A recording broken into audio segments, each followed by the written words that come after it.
Here we go. It's all you, Andrea. Okay. Call to order the SFRA Stewardship Committee meeting today, March 20th at 3 p.m. And in the room, we have Stewardship Committee members Molly Taylor, Mark Pope, Mike Kelso, and Tom Dillon. We have Matt assisting via Zoom. And we also in the room have Anna Sprout assisting from GCATT and myself, Andrea Brand, Director. And so the first order of business is approval of the minutes from December meeting. Does anyone have any edits? Hi, okay, Melody, either one. Melody McCandless is joining us now at just a minute after. All right. Sorry. Well, welcome. That's fine. That's fine. All right. So our first order of business is approval of the minutes. Did anyone have any needed edits? No, but I'll make a motion to Approve. approve. Okay, so Mike makes a motion, and do we have a second? I second. Molly Taylor seconds. And, okay, we'll, any discussion about them? All right, we'll take a vote. Okay, all in favor? All right, okay. The next thing to talk about is our budget. And Matt, if you want to show the spreadsheet. Here, I can give you Molly or Melody, I'm sorry. Oh, I've got a Molly over here. Hello. So, and then Andrea, you scroll down, maybe. Maybe. Oh, no, we'll we go. use this one, Okay. but thank you. Thank you. I see it. So some things to point out on here. Let me get one of my pairs of glasses. Well, it's easy if you look at, well, we'll start with last year. So we almost made 800,000. 78? Yeah, 79,728. And that's about what we were thinking we might make 800. So we almost made it. And then I did change the colors on the graph, but they're still not ideal. I can keep working on that. One of those is supposed to be purple, but I see purple. yeah. And then, so if you look at the what's written in orange there, you know, it says that we're up 8% over 2023. And then, whoops, let me turn that off. And then for this year, you can, if you look over to the second sheet where we've got percentages, you can see that we're up for January and February. We're up like 28% over last year for January and 25% for February. So a lot of that is the recreation.gov reservations online for the group sites, I believe.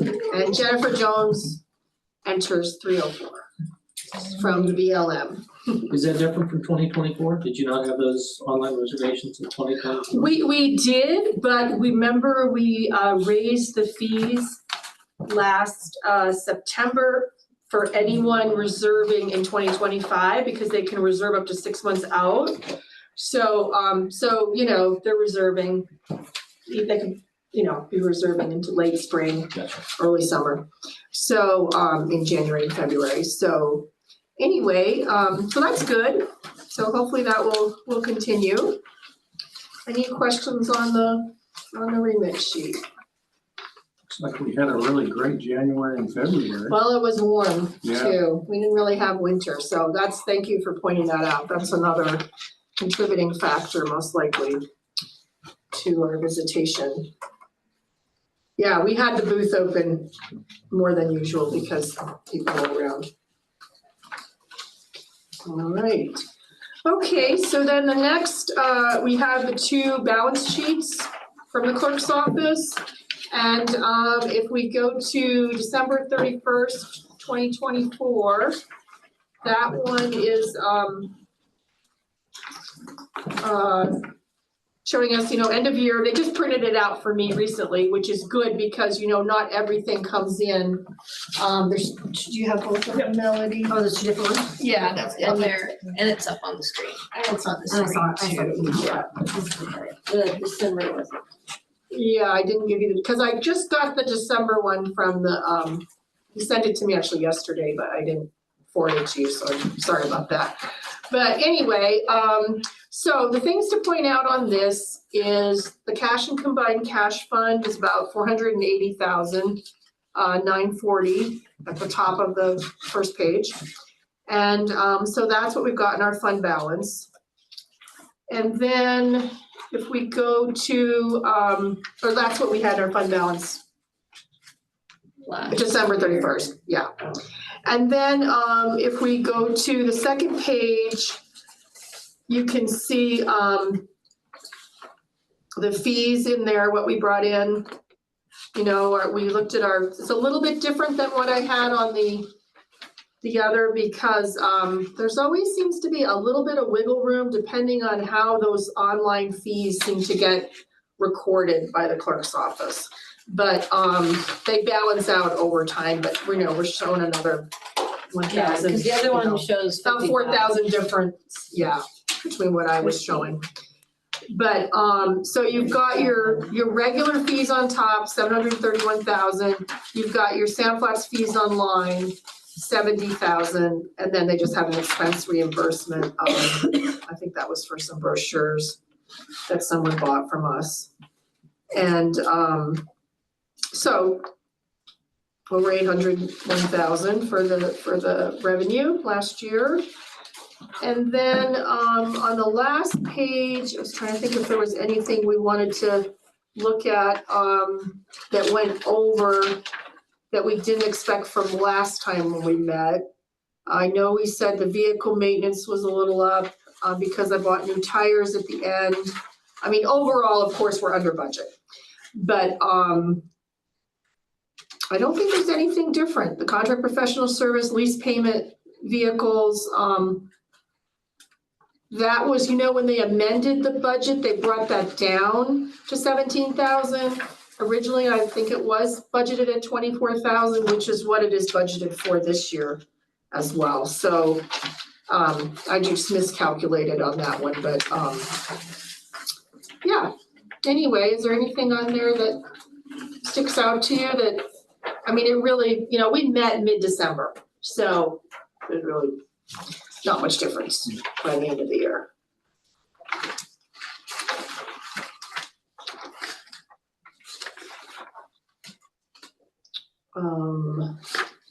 Yeah, and then the camp post, that was over 500 or 390, 500. That's because Fred Wilkinson, as our camp host, we stayed busy, and also he was around working for GCATT, so we kept him up there.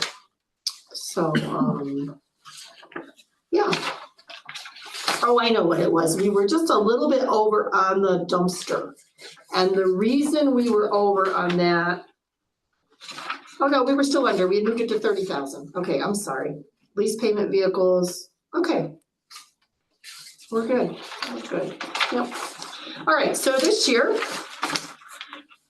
the first page, we are not really seeing the cash and combined cash fund reflected there yet. I asked the clerk's office about a week ago, and they thought they would have it ready for me, but they weren't able to with the power outage and stuff. So they had told me I would get it yesterday, but anyway, when I met with them last year, if you remember, we were trying to get them to update the Cassell quarterly for us so that I would have it for every stewardship committee meeting. So hopefully I'm gonna get it pretty soon, and we better have it for June. So anyway, I know they're busy, but that's always very helpful for us to have that. Okay, so the first page isn't very meaningful at this point, but the second page, you can see those fees online, and you can see what we brought in so far. About 50,000 to date. Well, not, this was printed on 3/14. Yeah, the only confusing thing about this page is the interest to me, like no Oh, the matter. 62,000? Yeah, no matter what kind of numbers I do that interest of, that's a 5% of the 1,235,000, and I doubt you're getting 5%, but off of an imaginary budget number. Well, so this 62,000, Yeah. I just remember at our last meeting, I told you that Stephen Bowles had just made me aware of this interest. And we were not the only department that this happened to. Okay. So some of them, what it was in is it goes into the general fund, and they hadn't brought it back. They hadn't given it back to the departments for a number of years. They just had it in the general fund. Okay. And so I really wasn't aware how much we had. And so I Okay. just found out at the end of last year that we have 62,000 in there. And Chris Kaufman's amazing, so he can do some good stuff with money. Yeah, right. I don't think 5%, but she's probably right. It's like they put it out, and I think there's only certain ones they can give the interest back to. Yeah. Yeah, they hadn't given, I mean, we're, separate, as you guys all know. So anyway, but they just let me know about that last year. So that's good. We Okay. have more money than I thought we did. And then on the back, I'd say we're just kind of plugging along as usual back here. The only thing, you'll see, well, let's see. One thing carryover from last year is way down at capital improvements. That's actually the continued work from, almost 8,000 there. And that's continued from Lee Palfreyman working up there on the, new parking and picnic area. And we'll show pictures of that in a little while. So that's finishing up, that project is done. And so that was the, and then if you're, well, we'll get into this about the rest of that capital improvement for this year. Anything else here to date? Let's see. No, it's just kind of normal for this time of year, with our contracts for our toilet and our dumpsters and stuff. And we will get a little bit money back. They actually, the dumpster charges, they charged us for renting the dumpster through the winter, which we did not do at Fins and Things, and I caught that, and so we're getting about $400 back. Yeah. So, anyway, just try to keep track of that stuff because, they had some crazy bookkeeping there, and I know Chris Williams was frustrated. Did you hear about that? I've heard a lot of people frustrated with bookkeeping from them, but good Yeah, job catching it. Yeah. Like double pay and stuff. But yeah, and so then I went through all of last year. I'm like, well, wait a minute, can you give me because I don't always see those. They just go to the clerk's office, and that hasn't been a problem before, but I asked for all of them going back in 2024 and went through, and there was 1 month that actually looked wrong in our favor. So we're gonna just see what happens. I'm like, well, if they had 5 pickups, it should be this amount, but they're charged us less. So we're just gonna wait, and I need to go through what Chris sent me and check, but right now it's anyway, in our favor, but, so anything on that page that I mean, it's just normal stuff, so that I always want to ask. Yeah, you might remember we are splitting our utilities with GCATT. That started last year. And So it's a 50-50? it's 50-50 because between them using this room and their offices, it really is the same square footage. Okay. So we just have this longer hall, which nobody's really using, so. But we have the same size closets and everything, so, okay. All right, well, I think I can start the PowerPoint here.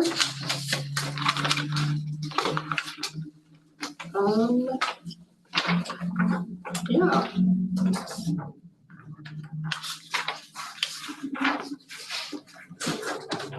Oh, Matt, can you hear me? Yeah. Do we have any citizens to be heard? Because I don't know how I would be able to see that. Yeah, nobody's there, so yeah. We're a little boring. Sorry about that.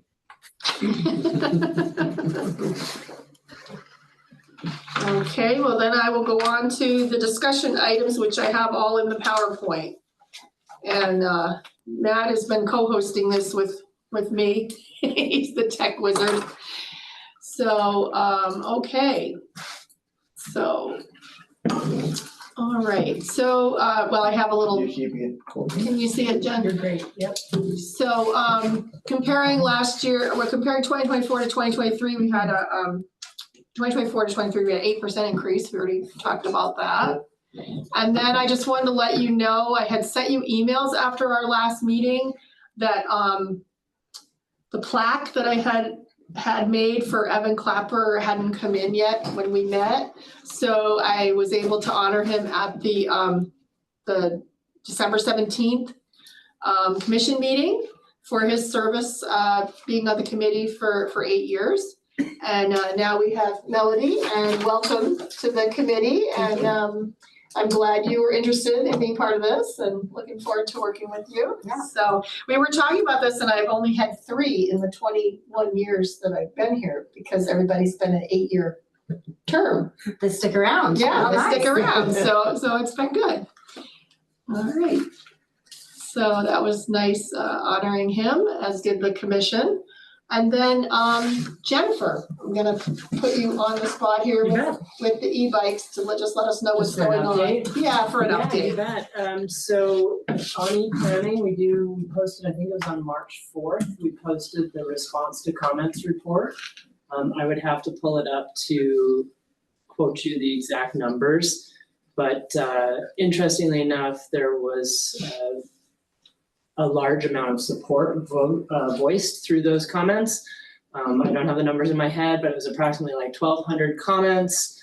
400 and something were form letters, 500 and something, but we can pull that up so that we get the proper numbers. So we did have a large response, which is great. It means people are paying attention and they care. So that is available on e-planning, and our process right now is going through developing draft alternatives. We are obviously chatting with our community partner, our cooperating government partners, GCATT, and I don't know if you've been pulled into the conversation, but that is forthcoming. We're hoping for a draft environmental assessment late spring, early summer, May, June-ish. I don't have an exact date. We do have a briefing with our acting state director for BLM Utah next week. There's a couple different avenues and different factors at play, including the executive order from the prior Trump administration regarding e-bikes. So it's very much still in process. It's still brewing. Oh, so there was something back In the prior 8 years, administration. yeah, Mhm, yeah, 6, 8 years ago or whatever. Yep. Okay. Yep. Okay, all right, so you said GCATT's been pulled into some of that, or, Will be as a cooperating government partner. so we'll say Grand County in general. Oh, Jen Crux, Yeah. okay, Mhm. okay. But we haven't had any meetings yet or anything like that. Like I said, the scoping report was a big accomplishment. It is available for public consumption on e-planning. Okay, And the next step is developing those draft alternatives, okay, moving forward, and then they'll become part of the draft EA, and then there will be a public comment period for that. And we're shooting for late spring, early summer. okay, late spring, early summer. Mhm. Okay, I don't think I'm missing anything on that, but if there are specific questions, I'm happy to. no, that's great, cause I've already had people going, oh, when's the brand's gonna be like the pilot? And I'm like, There's still we're gonna not be a there yet. public comment period, you know, I mean, that was just scoping, that was initial scoping. So Right. it'll be interesting to see what we get for the actual public comment period. Not only comments themselves, but the quantity. Okay, Trying to make very informed decisions. yeah, well, you got a lot of comments there, so that should be good. Yeah. All right. And Melody, the committee sent in a letter to the commission with, so as did GCATT and as did Motorized Trail Committee. And then those letters, well, they were summarized by the commission, but then our letter did go in as written also to the BLM. Because of our If you pull it up partnership. on e-planning, those are all part of the scoping report. Yeah, because the commission did their own letter as well, right? Right, Correct. right. Mhm. Yep. But ours went to the commission and the commission turned it in, of course, yeah. So can people ride e-bikes up there right now, or are they not allowed to? So currently in BLM policy, e-bikes are considered a motorized vehicle. So all of the iconic designated mountain bike trails, e-bikes are currently not allowed on those. So things like sand flats and the motorized trails, whether they're single track or the Jeep Safari routes, e-bikes are fine, class 1, 2, Yeah, 3, slick rocks, electric motorcycles, slick rock, no problem. But all of the sort of iconic designated mountain bike trails, e-bikes are not currently allowed on them. That being said, we're certainly aware that there are some out there. And then we also have a process for what's called a reasonable modification request, which is for, in theory, folks that have a physical disability of some type, provide an inquiry to the BLM office, and then we respond with what's called a reasonable modification letter that they're supposed to have on their person when they're out there riding their e-bikes on the designated mountain bike trails. Okay, they need a big shirt so people don't yell at them too. I'm just kidding. So At the moment, you know, yeah. Okay. So in Sand Flats, then it's just the rafter route that Yeah. they can't ride unless they And have this. Porcupine Rim. And Porcupine Rim. And Porcupine Rim, we Well, don't, whole enchilada. yeah, we don't issue reasonable modifications for Porcupine because it does descend into a wilderness For the study area. single track. As well as above the BLM portion on the Forest Service, they do not allow e-bikes. So that is one that is excluded. Right, right. So those two areas were talked about in our letter. And we definitely appreciate the thought that went into not only your letters, but the substantive comments that we received. Alright. Okay, so the next topic. We did not put in for the raise grant this time around. I met after our meeting, this raise grant application really has always come from the road department. They did it a year before I was involved, and then they asked me to be involved the last 2 years. So, Bill Jackson decided his department, decided not to do it this year. We had our debrief, as you know, before, and we rated so low compared to the other time. And also, they wanted it by the end of January instead of the end of February. So we didn't have a lot of time to work with Jones and DeMille for things to be changed with their schedule. And also, he was kind of discouraged. He didn't feel like there was necessarily a lot of support, maybe from different entities in the state, or maybe even the commission, I'm not sure. But I mean, the commission did pass it, but the last year. But anyway, the reason he said that, I think, is because of the flap grant, and the flap grant was always supposed to be, Cane Creek was number 1, and then Sand Flats Road was number 2, and then they had a meeting that I was not aware of. I'm not sure, I asked him, but I didn't hear back today. I was like, wait a minute, was this a commission meeting? But anyway, they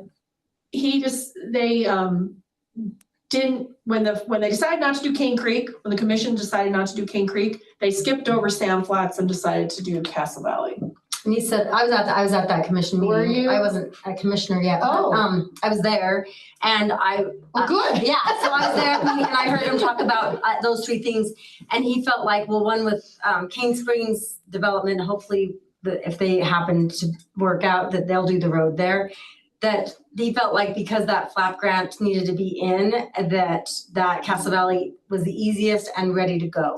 The Sand Flats would have been a lot of work to get all of the stuff together for the flap grant. So I don't know why they didn't do the raise grant, because I'm not familiar with that, but as far as that conversation went, it was like, this is the best use of to try to get that grant, because it's a competitive grant too. It doesn't necessarily mean that we'll get it, but he felt like that was the best project to go after that grant. Well, I know that it was a continuation of previous grants on that road. So Yeah. And we haven't heard back yet to see if it's You haven't heard back gotten, he hasn't reported that we've gotten it, and I haven't seen anything, so I was at that meeting, so. Oh, good. I'm Yeah. glad, because I was reviewing the minutes and I went, well, wait a minute, I should have gotten more from him, because we just talked after the meeting that Evan was, where I had the plaque there for Yeah. Evan, we Yeah. talked in the hall. And he was telling me, I don't think we should bother with the race grant. So we're giving it a rest. So moving forward, are we joined at the hip with the roads department? Do they have to be one of the spear Well, on they that? always, I don't know, they always have been, just because it's a county road. So would it be too much for Sand Flats to do it on their own? Oh, This is a big roads project, so pretty much they have to be. It's they a have roads to be project, involved. yeah. So it really does depend on their willingness then to go forward. That's a my question. understanding. Okay. I mean, when we first discussed paving the road back in 2015, it was like, work with the roads department and then Dan Stenta was at the BLM then as the engineer, and he was trying to find things from the BLM side, and Bill was trying to find funding from the county side, and So the next question would be, if it has to be submitted by January and the decision were made to go forward again, when would you have to start the process to meet the January For deadline? 2026. Yeah. Soon. well, they change it again. I mean, that was weird and what they also, I talked about that last time with you guys.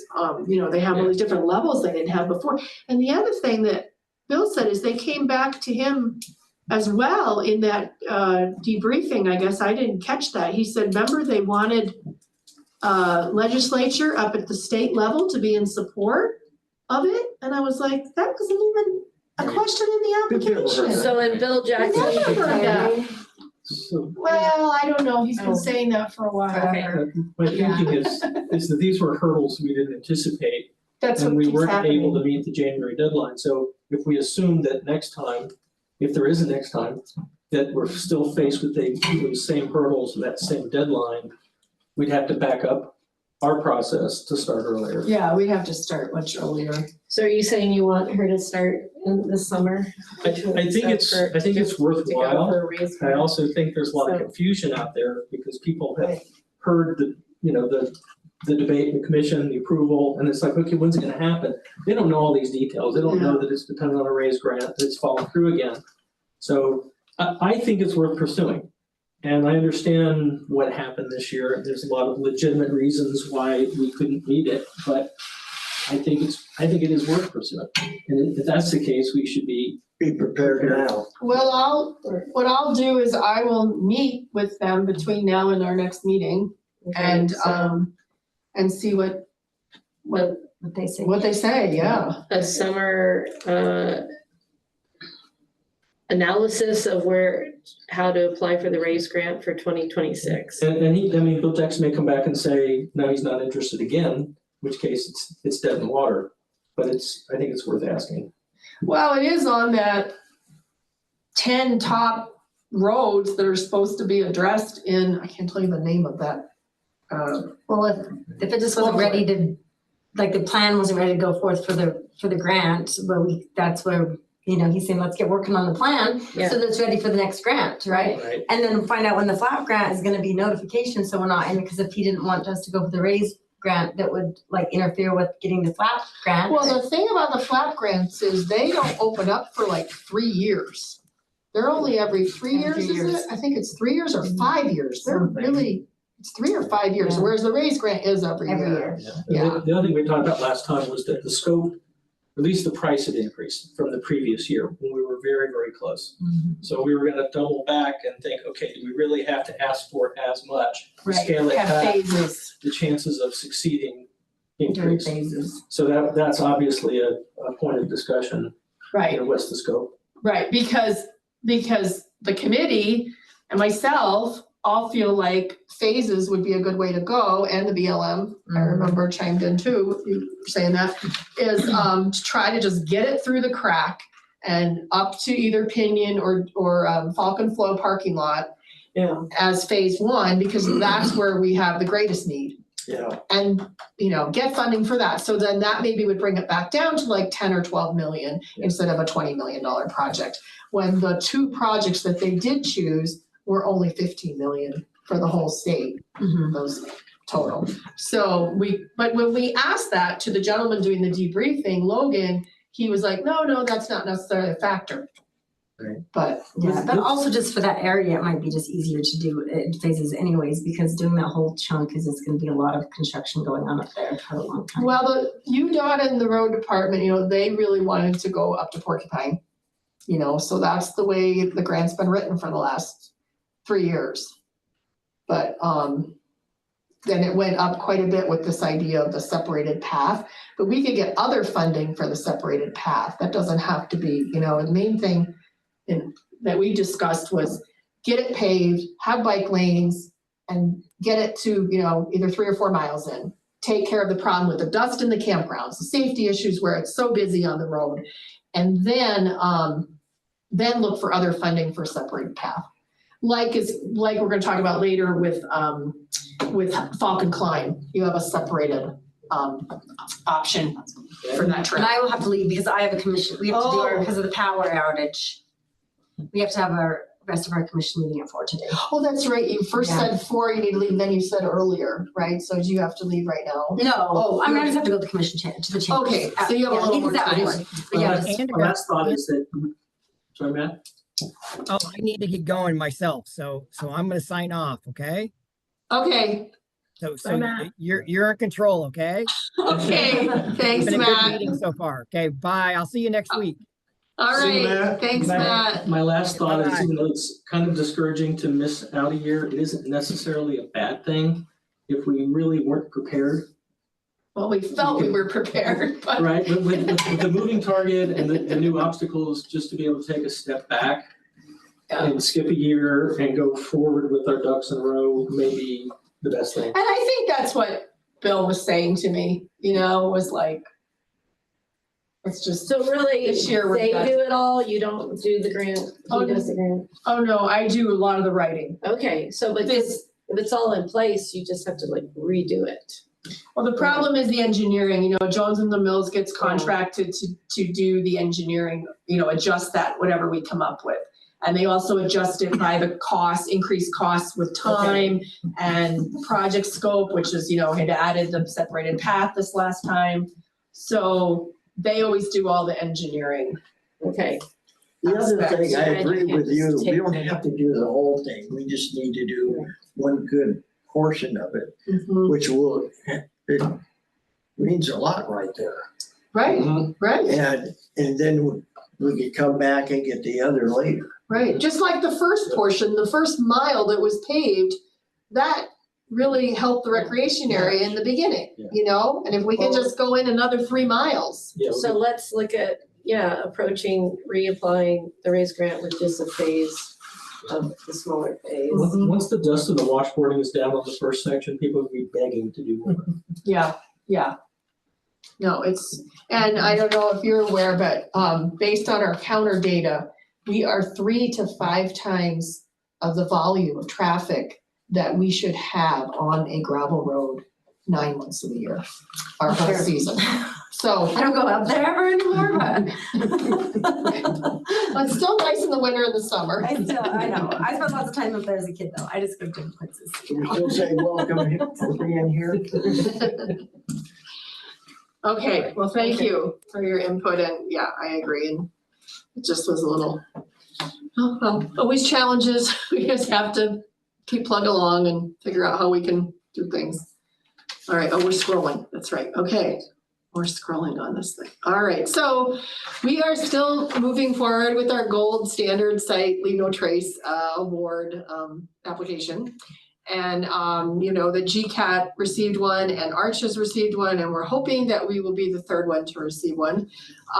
They did change the application, so I've been working with Anna off and on to give her more data that they need to write that up. And so just want to let you know it's not forgotten. The traffic counters are sitting in the hall behind me as they were last time we met.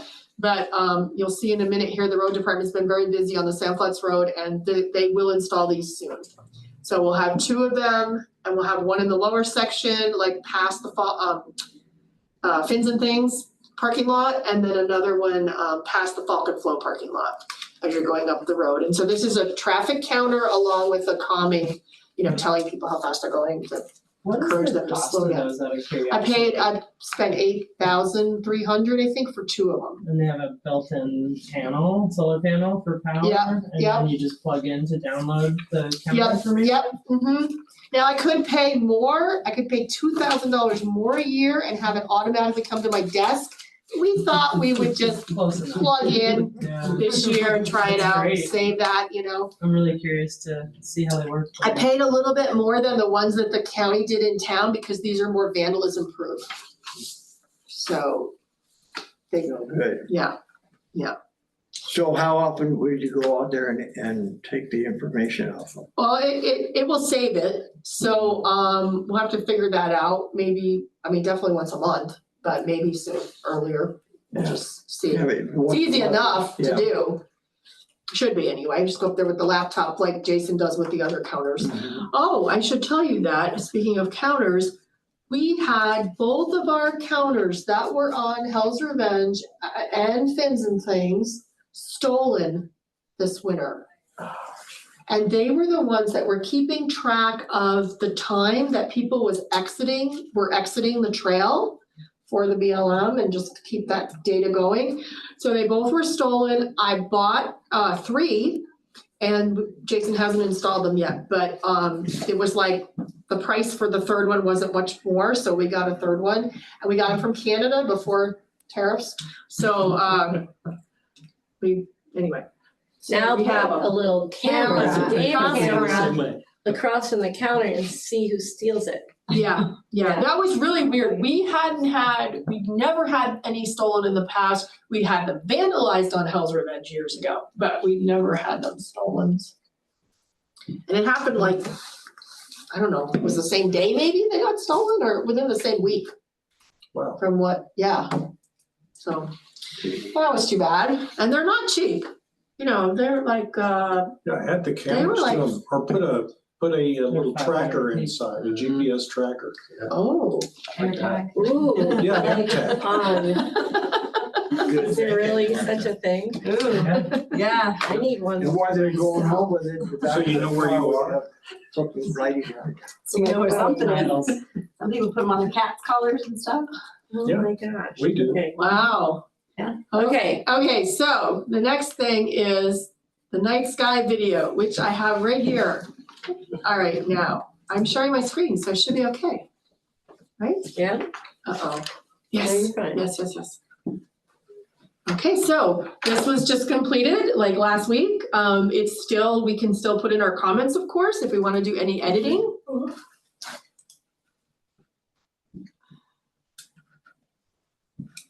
That's arches.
So, feedback.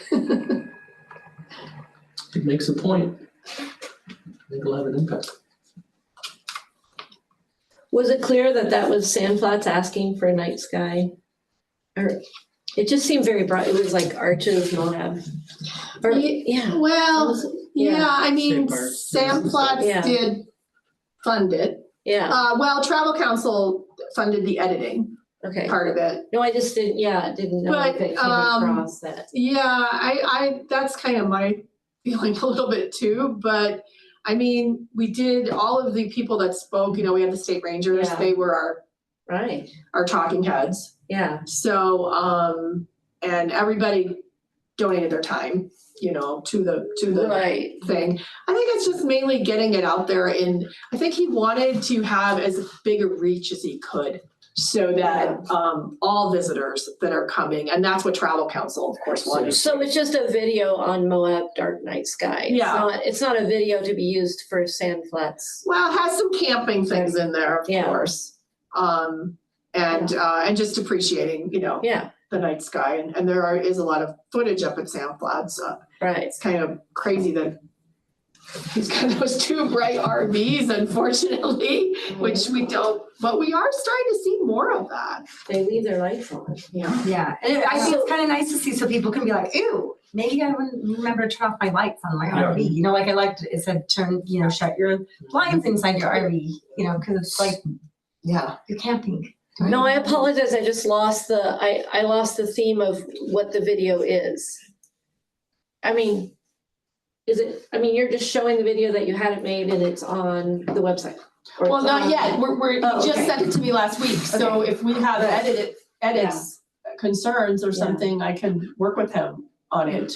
Yeah, So this is the draft. I mean, it's it, but this Yeah. is the, until last week, all he had given me was the trailer that you guys saw in December. right. So I didn't see anything else until this one came in last No, I week. guess I'm just saying, are we just can someone define for me? I just lost track of it. So night sky video, I lost track of why we're doing a video.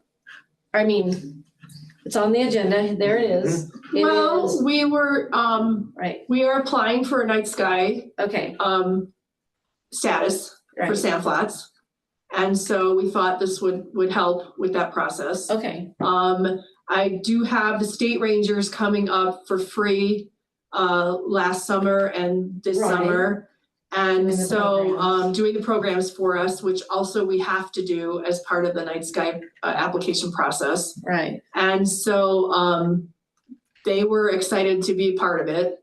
And so it's really just, I guess, to educate all of the user groups that are coming to Moab, Right. not just specifically Sandflats. I mean, when we started out, it was kind of like state parks and Sandflats, but then when we did that night sky event and we had Road Smart there, so then we had Park Service, and then they, had to agree that it was okay for us to film him. And then there was another park ranger that's in it too. So I'd only suggest that the video have a little written thing that you do have the dark sky programs. That those are, Oh, because they're Yeah. only mentioning it at the state parks.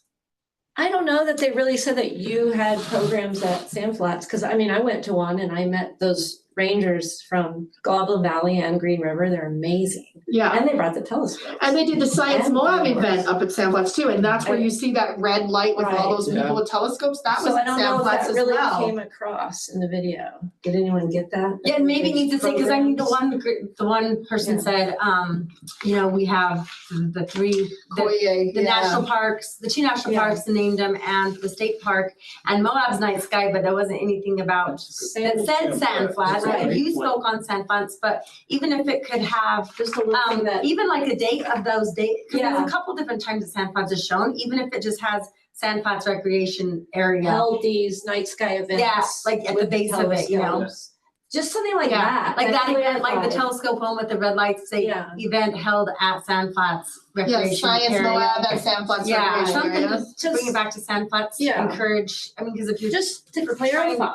I don't know that the No, I video think- really came across. that. And to highlight Sandflats as well. I mean, because Arches was highlighted easily seen, And Arches already Canyonlands has was their dark easily, sky. they all do, yeah, Yeah. and Moab, but I think that's an excellent point, not so much for Sandflats to get credit, but if you're talking about the cooperative group of parks that are surrounding Moab, you know, this, you know, it's dark over in Arches and this orb sitting up on the rim, right? To be able to mention that Sandflats is one of the participating dark sky parks. Well, we was haven't in that gotten one status quote. yet. We're applying. But yeah, Well- we're working on it, but we're still a great Yeah. spot to see it. Yeah. It's still. Anyway, I just thought maybe a little written thing that you had these dark sky events, because Yeah. it's amazing that they bring the telescopes and are so articulate and the Oh, it was- astronomy. It was awesome, and it's, I think it's just Yeah. because so much our proximity to town, but it still is really dark. I mean, when I do the Yeah. tests, you know, that we do so many times a year, we still fit all the criteria of what we need for dark sky status, so. Or dark sky park But status. overall, as the video, I just thought it was kind of shocking how bright Moab is and how bright the RVs are. Yeah, Yeah. I think both you and I giggled at that. Well, I'm It's still like, shocked at Moab is how a awesome dark the sky is, even with all city. that brightness down. I know, you it was a little, Like, you know, you have all that brightness in the city, but the sky still, you can still see the sky, whereas like in other cities, you just Yeah. see all the bright and then you see like haze and then no sky, you know? So the fact that you still can see, even from town or looking down where you can see town, you still can see this huge sky. So, I mean, we're never gonna be dark. I mean, they're working on it, getting more all the down facing lights and things, but you know, we don't want it to Well, it's be good dark that in it the city. also mentioned you want to be able to see where you're walking in town, Mhm. because there have been some complaints. I remember a letter to the editor on the Yeah. BTI a year or two ago. Somebody got hit by a car because it wasn't bright enough on their street or something like that. But to acknowledge that, yeah, we don't want to just shut off all the lights. It's important for people to see when it's necessary. But you don't need to light up the sky to do that. right, Light Just need the right lights, the right lights. the right lights. yeah. I think it's good, yeah. All right, guys, I'm the chair at that meeting, so I Oh, can't be late. okay. That Oh, makes they'll have to- sense. They'll have to wait I know, for you. let's wait for Let's you. go through the next one. Everybody on YouTube will be like, why hasn't the meeting started? I'm sad because I really am looking forward to learning more about what you guys do. So I will see you all next time. Okay, all right, thank you. I'll finish watching. Oh, here's some keys. Yeah, I'll finish watching on YouTube too. So Okay. so, All right, yeah, thanks for being here. Glad to have you. Okay, so Okay. do we vote or we're just watching it? We're Right. just watching it and I'm Yeah. taking Right. comments, so, Okay. okay, so I'll go back to my PowerPoint. Okay, so the construction that began in December there at formerly Hawk Campground. This is a nice aerial view from Kelton from GCATT, who took this with his drone. And what I wanted to point out here too is this was the old H1 and H2 that Lee Palfreeman from the BLM went in there and with heavy equipment and pulled those up. And then this is the one that he did a few years ago for us, which has really been revegging nice. And so anyway, and so you can see that we don't have a shade structure in this picture or the second toilet, but you can see the tiered parking here. And then here's a ground view of the true bottom parking areas. And then kind of the middle and the next one up. And then here's the new picnic pavilion. And then they added boulders the next week after that. And then there's our two new toilets. Remember using one of the old tanks and the new tank. And then they put boulders and Joe and Brendan put some steps in there. Nice. So yeah. And so anyway, it looks great. And Yeah. the signs are here, so they're gonna, we just got them, so they're gonna hang them up Monday. So we'll have the signs directing people into Raptor parking and picnic area. So, Yeah, we were just up there. We did some hiking at Pinion and pulled into here to see where the Kestrel. the last Kestrel, yeah, run came out, and we're all up and around, looking around at that. okay, So it looked great. yeah, they did a great job. So, okay, the tree signs, just show you, remember, showed them last time, so here's one in front of a tree. So, and I don't know if you went on our Facebook page, I didn't copy it here, but 2 weeks ago or something, Jill was on patrol and somebody had just broken the branch, big branch off the tree, and so I put it on Facebook with all kinds of messaging, and we had a lot of people, you know, responding that we're sad, upset that we still have those problems, but anyway, I thought, well, let's put it on Facebook. So we'll see if this helps. It's not in front of every tree, obviously, but trees that are in the campground that seem to be attracting destruction. Does it look like most of that that's going on is for people looking for firewood, or are they just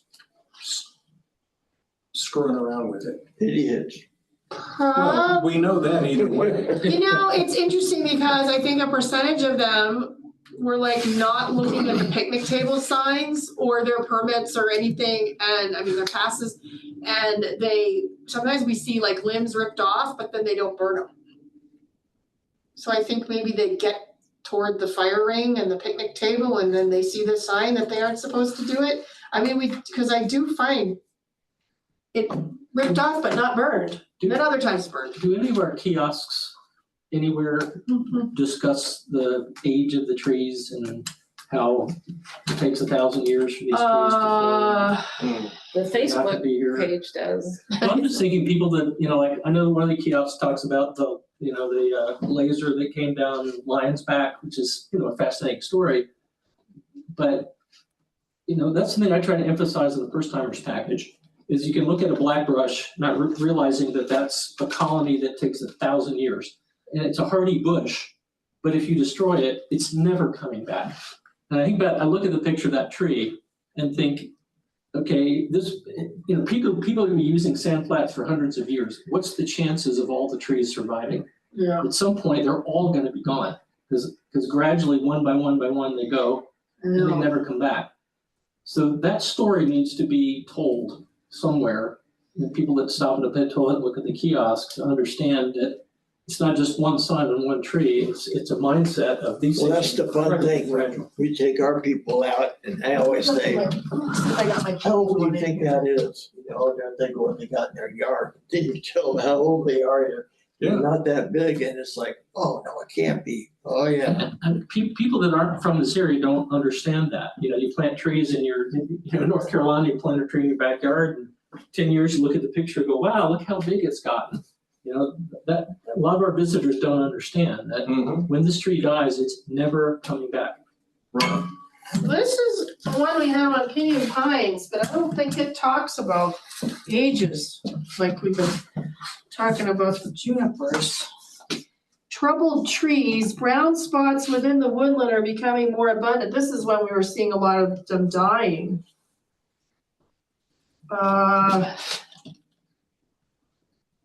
Well, we could do something on the juniper, but smaller, or just trees, not necessarily juniper, pinion and juniper. And get it on I there. think if we had something like that and they see it, and, you know, because right now they don't think anything about it. Right. It's good to put it out there, how old some of the trees are. and Yeah, those yeah. And things. it could be more generic, it doesn't actually have to be the junipers. I think I was seeing something that showed a photograph taken at Arches 100 years ago. It shows the layout of the black brushes. They're almost identical to where they are today. It's like, it was really mind blowing. You can kind of understand a tree like that taking 1,000 years, but you don't really think about a shrub being 1,000 years old. Yeah. But it's the same thing. You know, you drive over the shrub with your bicycle and it dies. That's it. It's gone. So just that general message, I think, would be a good thing to communicate. Yeah, wish I hadn't brought my signs back up from the kiosk, because the kiosks, they definitely have like a wildlife section, they have a map, they have I mean, they mention the rules, but they don't give you the story. The why behind The story. it. Yeah. I mean, it is in the brochure. Wait, let me grab the brochure real quick. I'm jumping up again. And while you're gone, meanwhile, it's interesting, the broken branch, it's really hard to break a branch. And someone else just walking up there saw broken limbs off strewn. And I'm wondering if it was a nature event. I mean, you think people are really, No, Just they're break- really, I think breaking he the probably branch. thought he could use it for burning and found out he couldn't get it all the way? Yeah. I mean, it does have, It's pretty hard to break a branch. Yeah, it is. Anyway, I'm just saying, there's some mysterious things going on up there. well, you know, when we had that tree that came out of Right, the ground that on was Hells, weird. Yeah. we talked to more people and we think it was the wind. Yeah, We're no, I'm people- just saying, because it's Yeah. root shallow, but Yeah. and there's, these little microcosmic things. What we have here in this, collect no firewood, bring your own. Why? Many trees and plants have already been destroyed at sand floods, but those that remain play an important part in the health of the ecosystem. Alive or dead, every plant provides food, habitat, shade, and windbreaks for desert dwellers. Please leave our plants in place.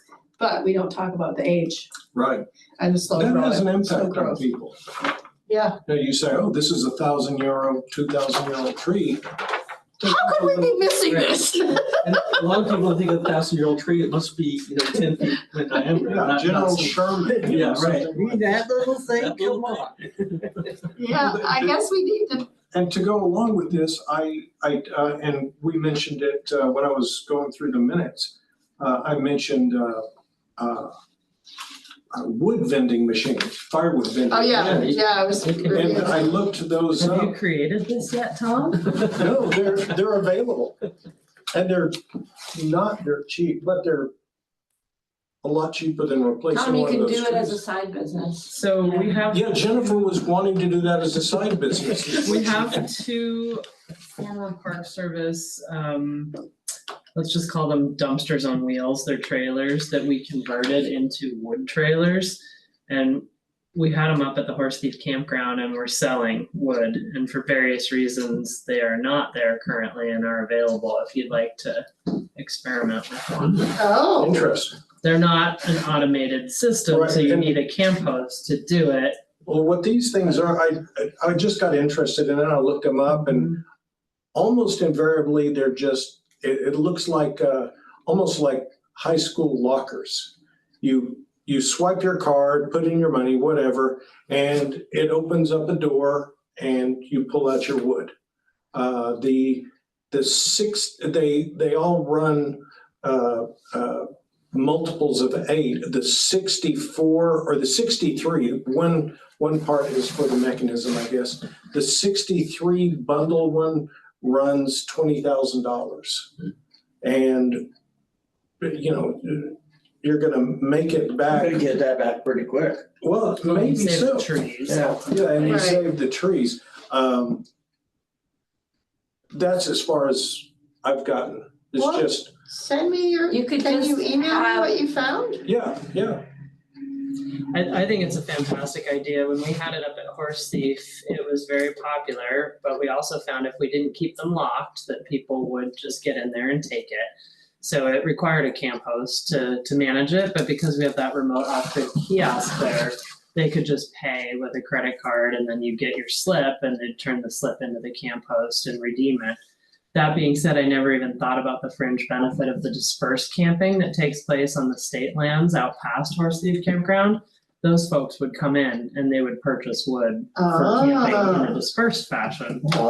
So, I mean, ultimately, if what you're trying to do is save the trees, Yeah. it's a win for sure, I think. Yeah, Yeah. yeah. You could see if the camp host wants to just sell wood. Well, I mean, Well, the only thing about that is, I mean, he might be interested, but it's way up at Juniper, is where Yeah. the station, which we like them to be at Juniper because they're our furthest area. Maybe you need a lower camp host. Yeah, I don't know. it's hard to find a good composter. It's hard. I mean, Especially one that makes pizza. All right. I mean, we really do live in a unique area. I mean, it's funny when people ask me if I want to go paperless, I often say, no, I want to support the tree farmers. People don't realize that our paper doesn't come from cutting down Brazil, right? Bringing here, people plant trees to grow them just Right, like in the south. corn and wheat and Yeah. everything else. But this is a unique area. It's not just tree huggers. It's that, this can be just the Sahara in 100 years. You can see if you're a seasonal high school person wants to do firewood out of the parking lot. And then when they're not there, it's locked. Well, we don't have The tree vending the machine. tree vending machine Well, or not the, tree. or just Well, the trailer when the booth's open, You're welcome to Yeah. borrow one or two. How big is it? We're not using them. They're, I can send you a picture, but they're Okay. probably approximately 6 feet wide by, I don't know, 6 high. It would That's a rough almost guess. be It's on a little a trailer. huge job to keep it supplied. Yeah, and you have to have So you specific need your hours, and high- they need to be yeah, high regular school and person. consistent. Where do you get the wood? We bought it from a local folk that bundle it. Yeah. And we were charging $5 a bundle. It was supposed to be $6 a bundle, 2 for $10. But that wasn't easy for people that had cash when it was a campost, like the whole rock thing. Obviously with the increase in everything, it was like, well, we should probably increase it, but we were not there to make a profit on it. We were there to save the trees. Right. All right, this needs to be addressed better than we've been. Jason could run it on the side, or the firewood. We can take turns going up there, okay. It'd be your Sponsored by the responsibility Stewardship as a stewardship committee member. Where do you go? Okay, what- Good. It's your day, it's your Saturday. But I think that, that's a really good thing to do. I love the idea of I automated. mean, we could have You still gotta stock it. 4 stations and then. No, it actually goes out and cuts down trees in the area. Wraps them With in the robots. Yeah, Yeah. robot with a buzzsaw. A little side gig, retirement plan. Okay, what else? Oh, this is the picture of Lee operating this. And these are culverts that he's put in the ground that Brendan and Joe will put the posts in for the kiosk at the 10-minute parking near the entrance and concrete them in. And so we think we have our final version. It's kind of small here. But in reviewing the minutes yesterday, I realized that we did not mention, I totally forgot to tell Jason about mentioning the bike path along the river, but we're still okay because he hasn't sent them yet. What do you mean, the bike path along the road? In the minutes, it Oh. mentions that Evan was talking about having like the bike path, if not represented Oh, right. along the Highway 128, then at least just some text Oh. somewhere. Yeah, So people know when they're looking at the map. So I yeah. wrote an email to Jason earlier this week and so, but anyway, it's not really much different than what you saw before, it's just we changed the colors. So, but we did a lot of work on it, we met with GCATT people, we met staff and GCATT, and we have all of the bike trails as dashed lines and the 4-wheel drive roads as solid lines. Great. Because, anyway, that's what those guys were doing, trying to do with a lot of their things, and it fits with, I guess, the way single track motorized is represented and non-motorized, so anyway, so you will see those in the next few months, or a month or so, we will have those done. Back from the prison and up. CNHA, I met with Sam Wayner after the Guide Summit. I cornered him. I've been waiting for a year to hear back from CNHA, and I would call them like every month or email them. And so somebody said to me, go to Sam. So I went to Sam and he said, well, can you get the price down? And I really thought that the prison was the lowest, but they're not. So I have found just last week, 2 companies that are $9 less, $9 to $10 less than what the prison was charging us per copy. So I think we are now really gonna be in the ballpark for CNHA. So I have to let him know that. And also talking to Sam, he is maybe interested in partnering with us on the video, with the Tim Graham video. He has to do it through the BLM. So I don't know. I just sent him the write-up and he's gonna let me know from Mark Finley about the Critters video with Tim Graham for this year, so we'll see This what is a happens. new project. It was in our budget. It's in our budget from last year. But it's I will stay tuned. yeah, I can send you the proposal too. Let me write the note. Send Jen the proposal.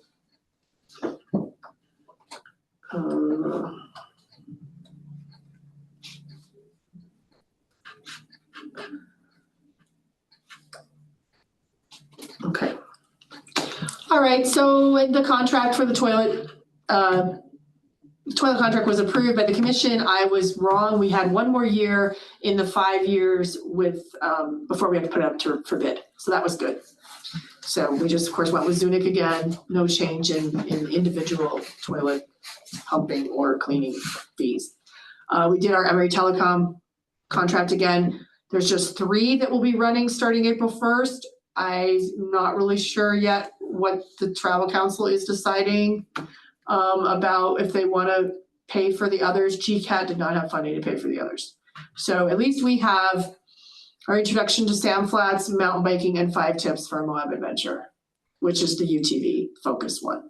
So anyway, that's what we have. New topics. Okay, Crux Academy. All right. Another video, you guys. Okay, so anyway, I'll just play it. Where's the popcorn?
So I didn't give you any background on this. All right. Were you aware of these? Nope. Okay. First I've seen. You're not aware of them, okay. Nope. So this is, I see a lot of footage that I recognize from our Finley though, like the dogs from Dead Horse and Matt's in there and one question is, where are all these trees?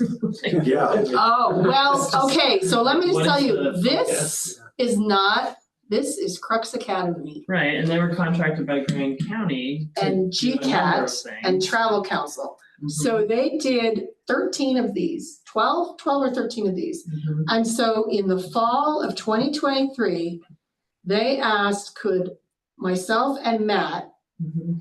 be interviewed? And they said, could you talk about camping? So I wrote up a thing about camping. Yeah. And they interviewed me. And then a year and a half later, There's little clips. I find out that they've made it into a video. And we never saw these Yeah. as a draft because because you can collect wood in Grand County along the river, right? And burn it, No. can you? Okay, then good, my statement's right. Okay, phew. No. Cause I'm like, is my statement right? But anyway, so You they, can elsewhere, but in the river corridor you can't, but it's okay. what So if- these are all finalized already? they're already done. They're I out haven't there. seen No, and Kelvin is really, What do you mean they're prominent. out there? Well, They're where- on the Crux, you have to sign up for a Oh. free account on Crux Academy.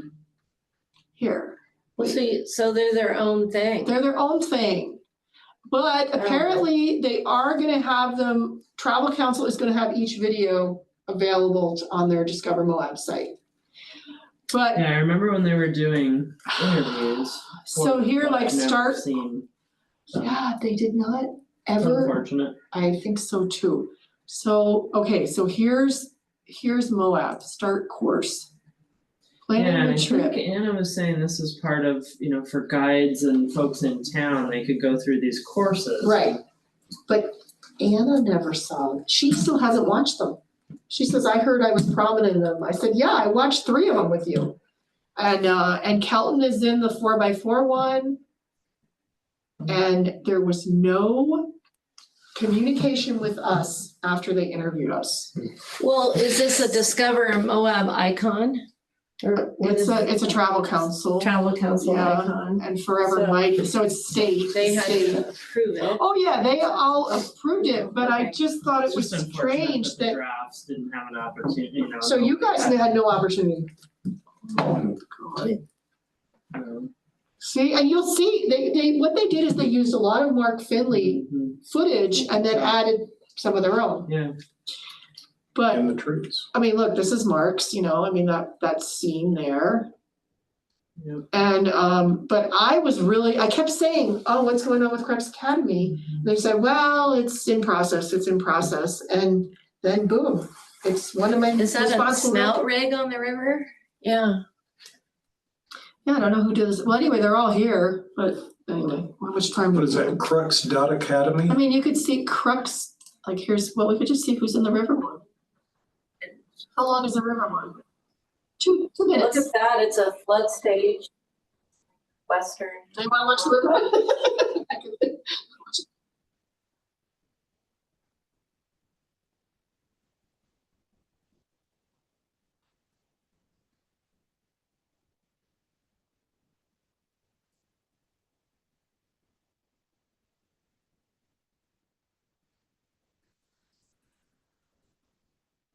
Oh. None of those images are from us. Sure.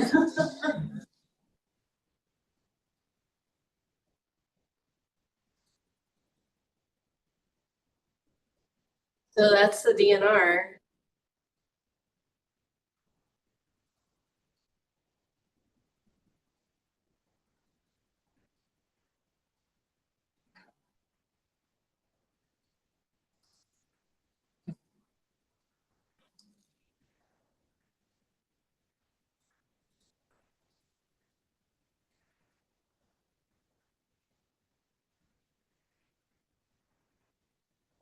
Posting proper.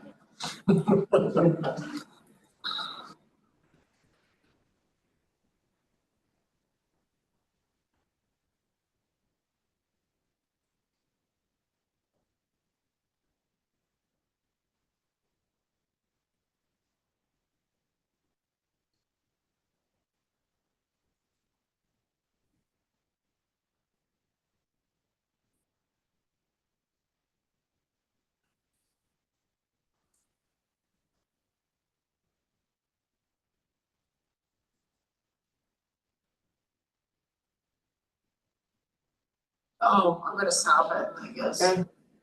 Okay. All right, I thought it was 2 minutes, I read it wrong, sorry. Well, we're in, yeah, I'll watch that later. Yeah, so just go to this, Crux Academy, Yeah, okay, and then you can go and, oh, so you guys were, We can be educated. yeah. yeah. Yeah, I'd like to go to this Moab place. There's lots of big trees. 13, there are 13 Yeah, that's videos, what I length 2 hours, Wow. lessons, resources, plan your trip. Yeah, so, yeah, Okay, all right. That Okay, has been a really nice thing about working with Mark Finley is he always puts it out there and requests feedback and incorporates what he can. I know. It's been really nice. I know, and that's why I was just like blown away when I'm in a meeting and they said, oh yeah, they're out, go to this website, you can see them. I'm like, because I kept saying, are we gonna see the drafts? Well, that's really unfortunate that you guys weren't included. Again, I remember the interviews. Did anybody from the BLM get interviewed? Did I know Carrie get Sam interviewed? Hodges did, and I believe Carrie Nelson did. I'm not sure. I think maybe somebody else from Not Recreation did. I've watched, It's been a I while. watched it about a month ago, the others, I mean, some of the others, like 3 of them. And I saw Kelton and Anna, and I think I saw him, Hodges. Yeah, Yeah. he's back with the Park Service now. Okay, so there was a rake and ride out on Fins and Things. Did you participate? Yeah, Was there? yeah, that's what I thought. That was like the end of January, early February, I think. Should have looked up so here's some photos from, these were from Brendan. Brendan took these pictures when he went back up there. And so these are like, if you're looking at here, I'll go to the other one. This one is still in place. Like, of course, this is untouched because this is the official route. But these others, like there was a new one, I think it's this one, that was like further down that was getting used, starting to get used heavily. And then this is the other one. this is Fins and Things. I actually did this is actually over here. Yeah, this is on Fins and Things, I'm sorry. I had them the wrong way. This should be further left. I should reverse the pictures there, but anyway, we really appreciated that work. That's nice. Have you gotten Cliff's recommendation yet? Yeah, we want to move this fence back a bit so that this angle can be better coming down. Yeah, that's what's. Was there more? Yeah, there is more. He told me that he had planned to send me something when I asked him for photos earlier this week, but he hadn't gotten to it yet. Okay, I mean, I can summarize it. Oh, yeah. If you'd like. Yeah. While you have that picture up, This one? I'm gonna use your whiteboard if it works. But Okay, while you're looking at that, the far right is where the fence is. It used to be divided. So the Yeah. far right is actually what I'll call 1, yeah, and 2 is now adjacent to it. 1 and 2 are kind of combined. yeah, And number 3 is the one on the left between the 2 trees. yeah. And I don't want to take too much time, but what's happening is, usually, you can kind of see it. Yeah, and if you need more markers, because we got more over there. So what you have Okay, it'll even be recorded. what you're looking at is a fin. And on the bottom of your picture is an adjacent fin. Mm-hmm, mm-hmm, And it's fairly low. yeah. They're a different color. I can get you the box over there, we got a whole bunch of colors. Just need one other color. Probably want this. Well, sometimes you don't know what works in here, so I'll just Alright. give you the box. So we'll do red here. So what's happening, what is in the past, as you come off the fin that you're looking, you landed on dirt, which kind of connected you over to this other fin. Right. And what's been happening is the dirt, well, I'll continue. Below the dirt, this fin kind of drops like that. Mm-hmm. So over time, I'm blocking everything. No, you're good. As this dirt level drops below the level of this adjacent fin, it creates a space where water can form. Mm-hmm. Now, when you have mud, it exponentially causes the dirt to be taken away. So what's happening now is you're getting this type of effect. And what used to be a gradual descent is becoming very, very steep, because now your dirt is down like that. Yep. Okay, so as you can see on the far right, 1 and 2, that dirt's starting to go away. You can see a depression there at the bottom of number 2 where the mud forms, and it's going to start becoming a V-shaped notch in between these two fins. So what's proposed, I'll do a top view. So if you look at it from the top, where this is number 1 and this is number 2, and they're now joined. And what we want to do is try to preserve what's left of those 2 trees. So number 3, these are hard. Number 3 is moderate. It's a 4-rated trail, and number 3 there on your left is about a 4-rated obstacle. So number 3 is still viable, but it's not going to be. Yeah. Over time, as that dirt continues to erode away, that's going to become Right as in here, difficult as Tyler. 1 and 2, Right here. and we're going to lose those 2 trees. Yep. Now, something else that happened, I think your first picture was showing, for some reason, people were creating a number 4, which This one, I think. Or I is think it it's that going to be one? that one. Okay, this is the next one, and on this your is left further up. Is number Yeah. 4. Now, what Yep. we did on the rake and ride is we did block that off. Yeah. I see no reason why there's a 4. By the time that, by the way, I'll just mention that the approach is on the top of the fin. So as you're driving along the top, you get to the end and you have 1 and 2, and if those are too hard for you, do number 3. What we also observed was a brand new pathway, which we call number 5. Yeah, and that's And this one. that's right. So we also blocked that one off. So currently, and there's a relatively new sign that has an arrow to tell people to continue to go straight. So, Yeah, I had, So currently 4 Right, and put that 5 in. are just blocked with debris, with brush. yeah, So what we determined was, over the long term, we noticed that the dirt below number 5 is incredibly shallow. And that if all that dirt were to go away, it's going to be sustainable as a relatively easy route. because it's rock. Because it's rock. Whereas 1 and 2 are going to get harder and harder. In fact, they've really almost gotten too hard for me. And number 3 is going to eventually erode out into the same condition as 1 and 2. So what Cliff is proposing, and I agree with him, is long-term. And what's happening right now is as you approach, and I just did this, you don't know, you can't quite see. So even though I was on a motorcycle, so I come over here, but of course I just came for that. But you want to look around. I think that's why people create the other ones. You do, and I think the reason for it is this: people get down here and they don't want to wait in line, so they come down here. Right. I'm going to redraw number 5 because number 5, and this gets to Let me your go back point, to Molly. number 5. This Your is point, number Molly, is 5. at number 5, you actually come to pretty early. Yeah. Number 5 is here, so you're really well past it by the time you get down to the end. But what we're proposing in the long term is to define this as the easy route, to open it officially. Because it's sustainable. It is sustainable. Whereas 3, what we're going to recommend in the long term. Yeah, 3 makes me sick. Yeah, 3. Like I said, 3 is the only thing I can run. Because of the trees? Or- Oh, yeah, I Yes. remember when this was not a route. Yeah. Yeah. This was all trees. So And this was so difficult, and the UTVs couldn't do it, and we brought fill in. Definitely one time, we brought a bunch of fill in, and anyway, it didn't last. And then they started going through here. All right, what's the rating? 4. Like, wait, that's a 4? You're kidding me. It's not a full rated obstacle. So what we're proposing in the long run is that 1 and 2 become a combined hard route. Close 3, 4 closes, and 5 becomes an easy route. And because of the separation between these, we need to have good signage where it says easy and hard.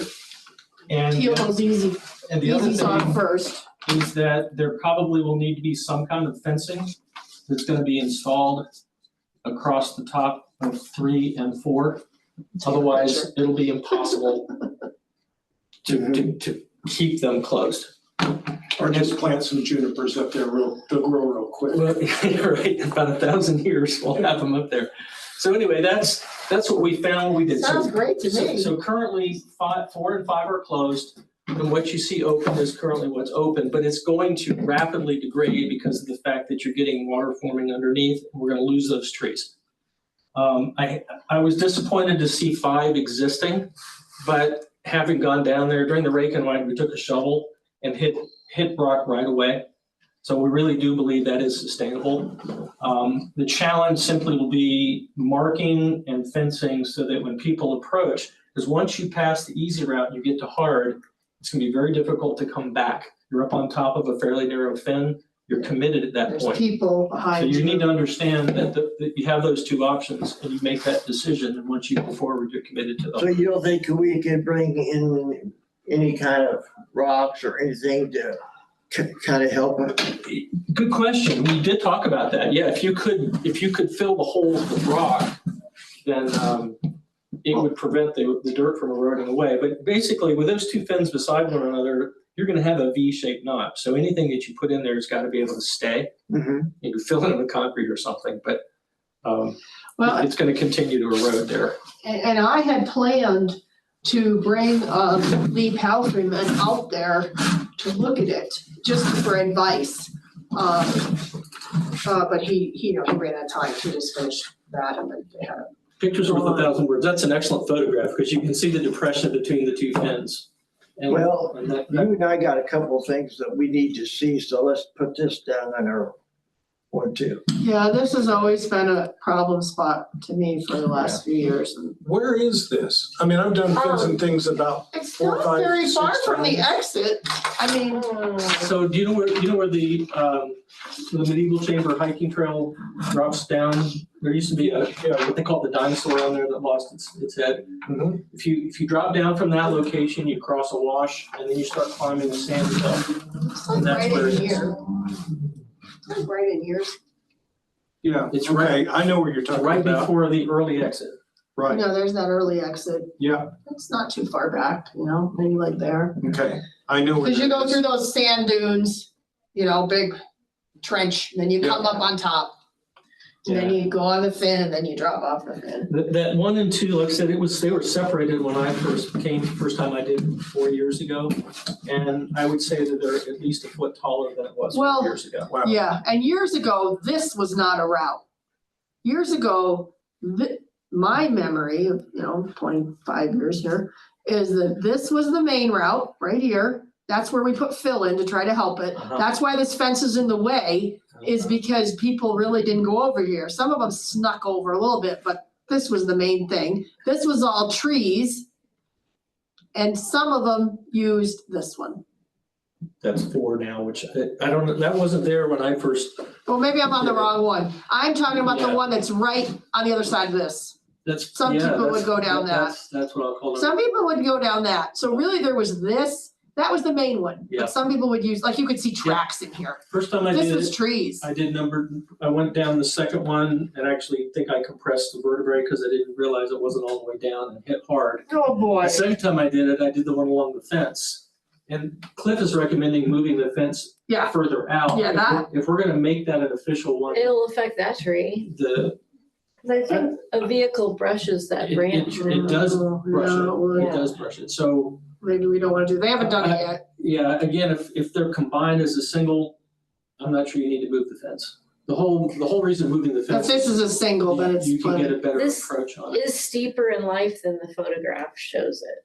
Just saying. That step know. at the bottom's a foot high. We That definitely step- have these sections that are, I thought, more than a 4. We do have You don't think it's obstacles. only 2 foot max? It's just steeper. The photograph isn't doing it justice Right. on the black. Is actually a little It's steeper, very, so, it's at least 12 to 18 inches at the very You're- bottom. It's still a 4, it's a 12 to 18 pretty is still a big 4. vertical drop. Over 18 gets into the 5 zone, right? But I can tell you the leaders that do this for safari bring everybody down between the trees. Well, most of the UTVs, the rentals, they're coming down through the trees and. And they're not gonna last much longer. The No. dirt's gonna be gone soon. Yeah, those poor trees are just being tortured every day. So I just expect. Well, I'm happy to do it sooner than later if the club decides that everybody decides, I guess, Motorized Trail Committee and Red Rock Four Wheelers and BLM and I mean, it's not. Whoever that needs to be it really involved. isn't that big of a thing, so it wouldn't take long to put the area the way you want no, it. wouldn't take long. It's just a matter of if people are okay with it. It would be easy to do. As I said, clear marking and some fencing at the top is gonna be necessary to keep 3 and 4 closed. Yeah. Good Now fun. do I have to do a thing with Bill Stevens and Dave Howes, well, a Why wouldn't change it of, just be trail maintenance? A Well, change that's of what I'm trail. deliberating in my head is how Right. close in proximity is all this? Yeah. Is it just maintenance or? I is would it- just call it trail Yeah. maintenance. well, this one's a little ways away. And move This on one's- it. Are you talking about moving that other fence out?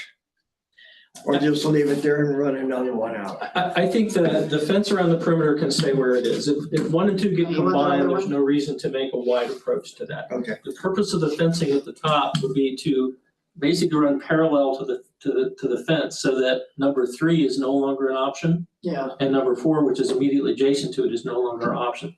So by the time you pass the easy option, number 5, you've got a fence beside you. And that fence doesn't create a break until you get to that 1 and 2. Probably have to add number 5 to the travel plan, Probably.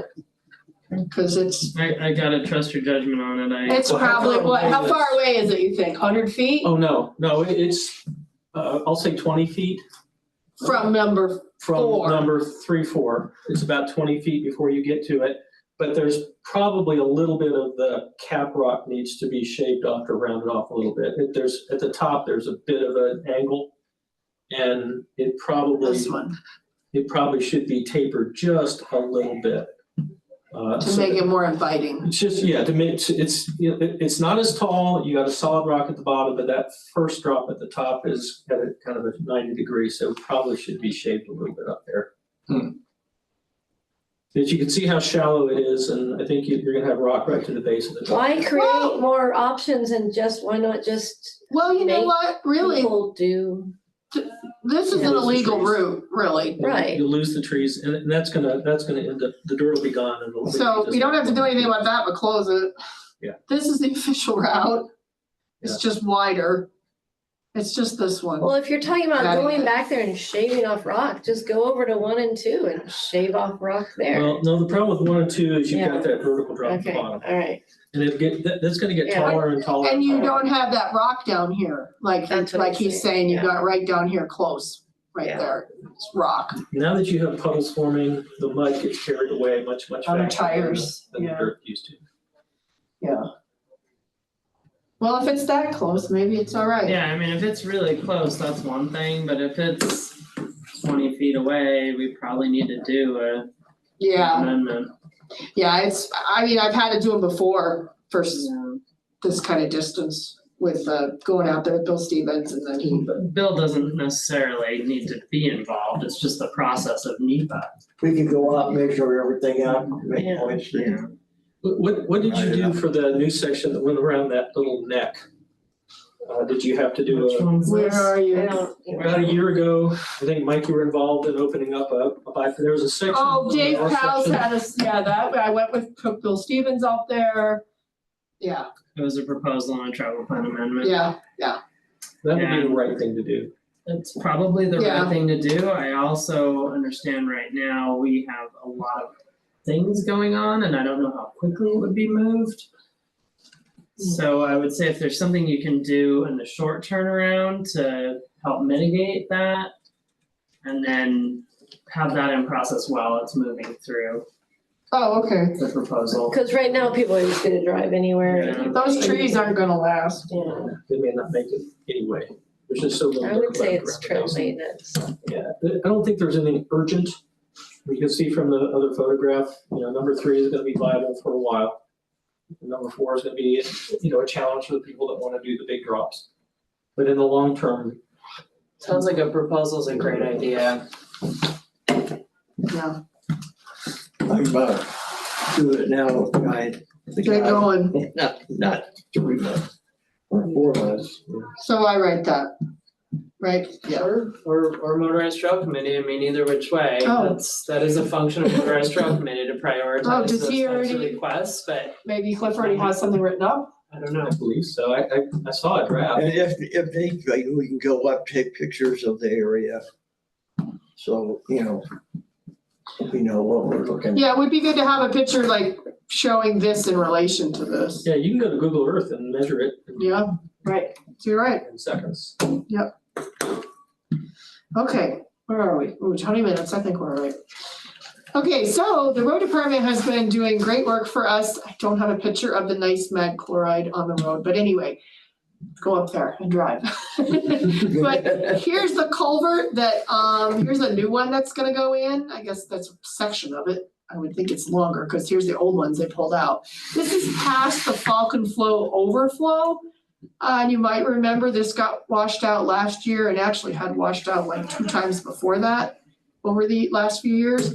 And the culvert is just too small for the volume of stuff that's coming down now. So, so I asked, Bill if they could fix it, and they're doing it this week. Good. I asked them like in December or something. And then the mag chloride, Sam Flats paid for it this time. So over the years, every once in a while, they would say, not every year, because the BLM paid for it most of the time. Back in the Dan Stenta era. Yeah, but then sometimes they'd say, Andrea, we need $4,000. I remember like 2 or 3 times them asking us for $4,000. This time we paid for it $19,500. So that's gonna come out of the capital improvements that we are not doing because we didn't do the raise grant. So there's money We got it. available, we got it Yeah. covered, but I just wanted to let you know, Sandplat's paying for the whole thing. So, the guide summit, that was awesome, I thought. Jen was there, a whole bunch of people from GCATT. How many people came? Was there like, I just saw Tony Mancuso was tasked with counting, and it was a morning count and an afternoon count. The morning was like 144-ish or something, afternoon was 108, I believe. We definitely had people coming and going. We had 208 registered. I don't think there were ever 200 people at a time. At a time. Mhm. well, I know for like my staff, because, we're running operations. Yeah. But 2 of them came in on their days off and went to it, and I paid them for their time, of course. Yeah, so I think almost everybody from Sandflats attended at some point, Right. And so, yeah, and this is a photo of the folks from Dovetail Consulting, Consulting. which I liked their presentation, definitely. And sorry I wasn't able to come to any of the things that happened at Horse Thief. Were you able to go to any of that, or Goose Island? No, I mean, the important thing about this whole summit was it was more so than ever before, just a massive cooperative effort between Grand County, BLM, Park Service, Forest Service, State. Forestry, Fire and State Lands, State Division of Natural Resources. So it's building, it's definitely Yeah. continuing to build. The Canyonlands Natural History Association, my goodness, are the ones that basically made it possible with so much funding. Yeah. The food and the coffee and beverages, as well as Dovetail Trail Consulting, Quinn Brett and Joe Stone. And then that evening we had a session at the MIC, Mob Information Center, with 3 short movies with Quinn and Joe. It was not well attended, but for the very few of us that were there, it was immensely powerful and awesome. So hopefully we'll have some more opportunities. But then there were Saturday, they did a little interview with Outside Magazine and evaluated the Goose Island campground and the connectivity to the paved pathway. And then Sunday, Monday, Tuesday, Tuesday was the snowy morning. So Sunday and Monday they were riding, Evan Smiley and many others, Carrie, and some folks, Melissa Narone was out there with them, doing some rides between Horse Thief and Navajo Rocks. Nice. That was great. And then with the weather and whatnot, they went home Tuesday day. That was our weather day, right? Yeah. Tuesday. Yeah, I think it was Tuesday. So we're waiting for their assessments of how we can make things a bit more universally accessible. And yeah, but the Guide Summit, I think, was a lot of goodness. I thought it was great, yeah, and, was anybody here able to come this year? Did you come this year again? Yeah, I saw you, yeah. Did you go? I went 2 years ago, I didn't go this year. Oh, it was, I mean, the keynote speakers were, Dovetail, Tim Graham, I don't know if I'll call him keynote, but anyway. Yeah. Tim Graham, Dovetail, Lewis Williams from Ancient Waves, and, Samara. is it Amara? That's the one I missed, I had to do something. And, yeah, and then they had each agency speak, county agencies and BLM and Park Service and Forest Service, and that was in the morning. And we had the tables set up with, could come and talk to us, and yeah, we had a lot of outfitters come and talk to us. So yeah, I thought it was great. And we went outside and saw those bikes they had their bikes, their mobility devices. And Kathy got on one and rode around. Yeah. She's like, this has great suspension. So let's see. Oh, the Spruce Up event is coming in April. Sam Flats will be participating with GCATT and all the others that are involved, BLM, and so that is happening Friday. People go and they have, I think they might have pizza even on Friday night, and people sign up for. There'll be tables, we'll have a table there, and people can decide which group they want to go help on projects with. And then Saturday's the work day, and then I think they have music and some more food that evening. And I think they even are giving them breakfast and lunch or something. It's quite a lot. I think the city is helping with the evening, supporting the evening events. Yeah, so anyway, we'll be doing something on Falcon Flow, and Kathy Dickey's heading that up. And then this just mentions that we plan on filming with Mark Finley and Tim Graham in May for the critters that come out at night. You might want to speak to this, but the EA is complete for the Falcon Climb. Excellent. So. Yep. Done last week. Great. Yep, Lot just of in great time for the efforts. meeting. Yeah. What? A lot of great efforts went into it. It's glad to have it done. And Now we just need to build the trail. yeah, and Maddie just asked me to write a letter of support for the grant along with others. So I said I would do that next week for her. And that's it. Ah, wow, all right, we did okay. So, BLM updates. I'm happy to answer questions. A couple things that came to mind just in listening. Today we had our second, so the first one following the kickoff for the SR 128 Colorado River Gap on the paved pathway project. The contractor was signed back in, I think it was December, and we had a kickoff meeting, I think it was February 20th, that included an on-site. So that is well underway. We're already looking for more money. We have $12.5 million. It's a partnership with Utah Department of Transportation, including their Utah Trail Network program, which is the newest program for paved pathways. So yeah, it's happening. They are thinking that construction may be complete by the end of 2026. So right now the contractor is just for design and engineering. But they've already been doing some great work, looked at some good diagrams and whatnot today. It's happening. It's really exciting. And what's Wow. the total distance, just to? It's 0.647 miles. So basically 0.7 miles, Yeah. and I'm guessing that's probably gonna be 15 million or Yeah. more, depending on what happens between now and then. Yeah. So literally today on the call, there were some questions of, and does anybody else have any money to put towards this project? I think you may recall Grand County and CNHA partnered with BLM and UDOT to do a corridor vision study for the 128, identified a number of safety issues, access, ingress, egress, parking, overflow, congestion, all that kind of stuff. So at least that is a document that exists.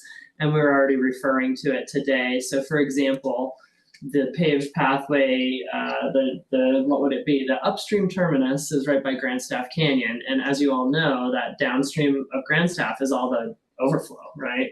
So do they put the path around it? And can they make that proper parking? Or, you know, questions like that as to how much can we do as part of this project? And then also things like guardrail, you know, can we do just curb and whatnot to be a somewhat delineator versus the guardrail? And, you know, UDOT has all sorts of specifications and requirements. And so it was really interesting to listen to the Trails Network folks talk with the roadway folks and how can we make things happen. But the goal is to obviously, one, have it done, and two, hopefully have the same look and feel as what's already in place in terms of the different pilings and the bridge network and the railings and all that aesthetic stuff. Yeah, I mean, there are railings, so. Yep, so that's Railings. underway. That's one thing I wanted, when you were talking about Evan wanting the paved pathway on that map, thanks to Grand County collectively for the letters of support that we've received for grant applications. And then also we have provided grant letters of support to Grand County. So it's a very mutualistically beneficial situation, which is great. We obviously have a few challenges in our reality right now with spending. We have no spending capabilities. Our credit cards have been put to $1. So we are doing what we can with what we have, which who knows how long that will last, but it could become very interesting soon. We did finally let the toilet pumping contractor award the toilet pumping contract, but it is now being appealed. And that's been a 2.5-year process. So that's kind of disturbing, but I'm sure it will work out well. So, will you, that's what I had on my notes. So will you guys, your campgrounds will be open, your toilets As of will be right now, pumped? everything And will clean, be will be great. pumped, your toilets will be pumped? We sure hope so. Okay. Yes. We have a continuing resolution through September, so Oh, good, that's great. We do have voluntary early retirement situations going on. The terminations are being essentially reversed. So the one person that we did lose due to probationary status walked in yesterday and said that they had received a call from the human resources that their job was going to be reinstated. ooh, So there's a lot of just uncertainty in general, and we're just rolling with it to the best of our ability. We have lots of environmental assessments out there and lots of work going on, but I won't dive into that. I had the Guide Summit, which just huge thanks to everybody that participated in it. And I'm sure there's more, but in the interest of time, any questions? Oh, it's spring, by the way. Oh, yeah, I know. There's people here and there's events every weekend and it's back to the busy time. That is. Yep. I'm amazed as you look around and see all the kids, and I'm thinking, aren't you going to school? What's going on? It's spring break. Spring break, Mike. spring Yeah, break. Yeah. Spring break starts like depending on It where you already are, beginning started. of March and goes through the end of Yeah. April, depending on what Way too state. soon. A lot of kids in town this week. Yeah. Yeah, a lot of families, and we used to get, or the BLM somehow used to get a, law enforcement used to get a list of I like, used to make it, but you guys made it, oh, that's why, cause yeah, it's too much anybody's wanted to work. do that for a while. Yeah, it's been a number of years, but that was a great list because we'd had like high school and college and I think even some of the elementary schools on that list. And because now it's more of the families and the Yeah. elementary schools that when they're out, we see them. Yeah. You know, years ago it was college and high school, but now it's everybody. So, I propose we adjourn the meeting. okay, sounds good to me. Thank you, Molly, for the reminder.